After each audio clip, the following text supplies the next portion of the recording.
Hello guys and welcome to another episode of Everyday EDC. My name is Tyler and today we have round 2 of the semifinals for Quest for King Civivi. Damn, we're finally getting there. I took my sweet ass time to get here, but we're getting there, guys. I swear to God we're getting there. This is going to be great. Donald Trump style. This is going to be great. It's going to be fantastic. You've never seen anything like it. So, today we have the Dogma versus the McKenna. This has been a long-awaited matchup from the Dogma, who was kind of an underdog, no pun intended, was kind of an underdog. And as I started ranking it against other knives, God damn, that's a good knife. All right? I mean, it's kind of decimated its competition, even in the quarterfinals. In the quarterfinals, the Dogma won 5 out of 7 of these categories. The McKenna had a tough time against the X-Arc. It won 3 out of 7, but there was 3 ties with the X-Arc. That's what you get when you're comparing similar sized knives, right?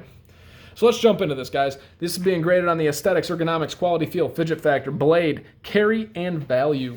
The blade is, something that I kind of go off of the usefulness of the blade material, etc., etc., etc. The carry is going to be how it carries in your pocket, how it feels. If you need any more explanation than that, just kind of watch and get the feel for it, all right? So today we have the Dogma versus the McKenna.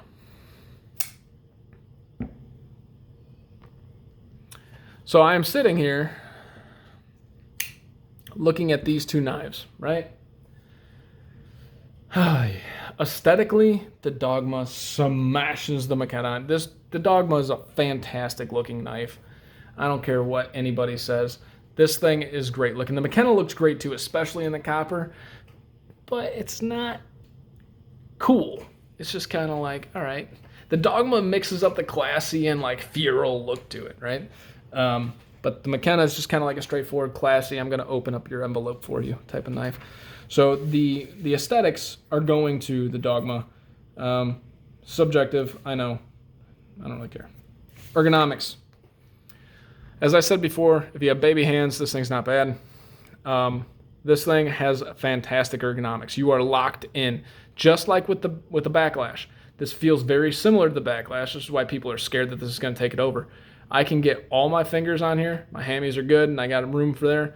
And this is even them. Let's try and spread them out to where that's them spread out in a comfortable feel. Ergonomics, by far and large, going to the Dogma. I'm not even going to beat around the bush with that one. That should be pretty straightforward, right? Quality feel. Out of all the Civivis, this Dogma just feels so solid that the quality feel, I'm going to tell you right now, is going to the Dogma. Without much explanation, these smaller knives, when they try to keep it lighter, always, it's like the bug out. You ever felt the bug out? It's awesome once you start using it, but when you first get it in your hands, you're like, I paid $140 for this thing? Like, what?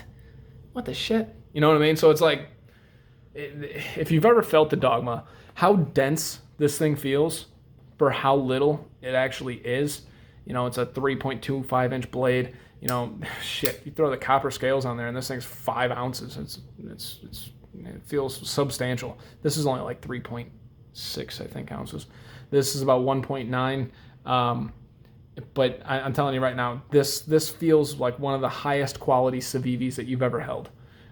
Just feeling it in your hand, you can, to me, it just has a different feel. Like, I don't know. It's solid though. Quality feels going to the Dogma. Fidget factor. Oh, man. Poor McKenna. One of the second most fidgety friggin' Civivis out there. Short of the shredder, which is a little bit easier to manipulate.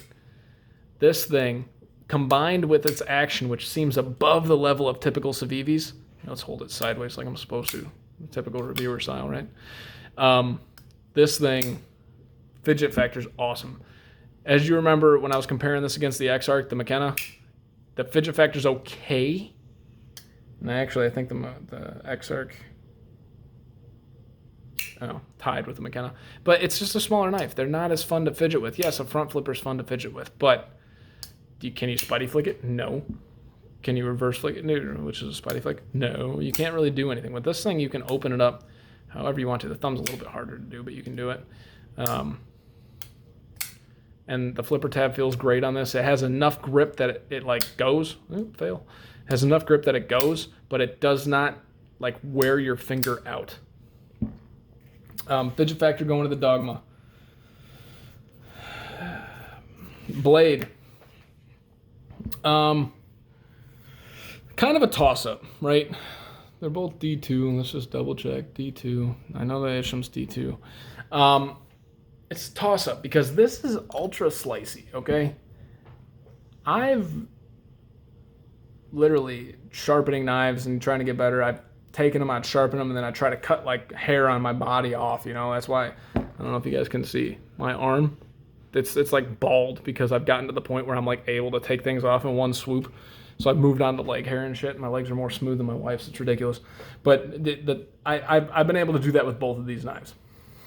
This one has a little bit more practicality to it with that straight sheep's foot style blade. That being said, the problem there is this feels like I'm gonna freaking, let's see if I can do it. Look at that. It's like I feel like you can break that. This, it's not going anywhere, right? I mean, they both feel slicey. I feel like I'm going to be able to, I can break down boxes with this. I can do any task I want with the Dogma, short of like batoning or something with it. This thing, I feel like you're going to open boxes and letters and cut up paper.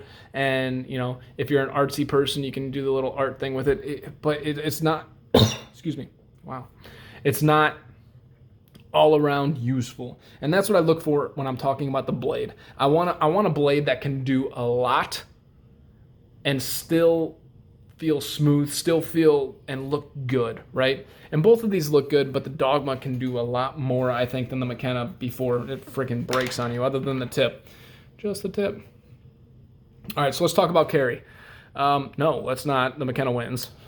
That should be no surprise. Now, the Dogma carries fantastically, but the McKenna should win any carry freaking thing against the Civivis. Almost any carry thing against anything. Maybe the mini bug out beats it, but other than that, not much beats the McKenna in carry. And that's pretty straightforward. The McKenna carry is great. You have no idea it's there. Literally disappears in your pocket. Last but not least, value. Guys, Dogma's coming in at $47. The McKenna's coming in at $68. Nothing more to say. They're the exact same materials. This one has the Isham design to it, which I don't value at $20. I don't know what I value the Isham designs at, but it's not just $20. I don't know. Yeah, the value's going to the Dogma, guys. This is under $50. To get a knife that you can fidget with that feels great at $50, I mean, at $47, that's what you're getting out of this. Awesome blade shape. You know, it lost on the carry, but the carry on this is great. Sorry, Justin. Sorry, everybody that loves the McKenna. It does not beat out the Civivi Dogma. The Civivi Dogma takes this down each and every time. At a 6-1 win for the Civivi Dogma. And for those of you who didn't see this waiting in the wings, the Titan Games, the Titan versus the Thai Boxer. Which one's going to win? We're going to have to wait to the final. But these are the two knives going to the finals, the Civivi Dogma and the Civivi Backlash. Those of you that have been watching the whole time with me, thank you so much for sticking around. Hope you're entertained by this shit. I'm entertained by it, so that's all that matters. I mean, I guess I'm sitting here. I've been doing this for quite a while. I thoroughly enjoy doing this. I hope you guys do too. If you guys like my stuff, please subscribe. Please like. Tell a friend, whatever, or just, you don't have to do any one of those. Leave me a comment and say, hey, thanks for doing this, or you suck, dickhead. Whichever one you want to do. Don't care. You know, it's always fun to interact. That's kind of what this is all about. So, and getting you guys information. These are your two finalists. Let's see what happens in the finals, guys. Thank you guys so much for watching. This has been Everyday EDC. My name is Tyler. Stay safe, stay sharp, wear your fucking masks. Have a great day.